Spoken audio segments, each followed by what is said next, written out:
ఈ వాక్యం వింటున్న ప్రియమైన వాళ్ళారా, మీ కుటుంబంలో అందరూ రక్షించబడ్డారా? ప్రభువును విశ్వసించి ఉన్నారా? మీ సొంత రక్షకునిగా దరి చేర్చుకొని ఉన్నారా? ఒకవేళ ఆ ఆనందాన్ని మీ కుటుంబంలో ఎవరైనా కోల్పోయి ఉంటే ఇదే అనుకూల సమయం.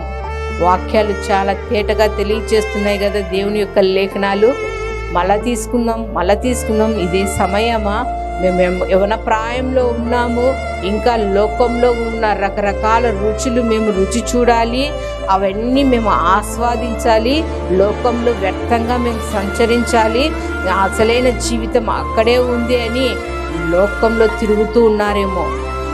ఏ సమయం ఎప్పుడు వస్తుందో మనకు తెలియదు, దేవుని రాకడ ఎప్పుడు వస్తుందో మనకు తెలియదు. కాబట్టి సిద్ధ మనసు కలిగి, సిద్ధపాటు కలిగి, ఇదిగో ఎంతసేపు ఎంతకాలం ఈ లోకంలో జీవించినా దేవుడు లేకోకుండా జీవించడం అది వ్యర్థం. కాబట్టి అది గ్రహించి మారు మనసు పొందుకొని నీ కుటుంబానికి రక్షణ అనే కవచాన్ని ధరించుకుంటే ఎల్లప్పుడూ నీ కుటుంబంలో సంతోష సమాధానాలు ఉంటాయండి.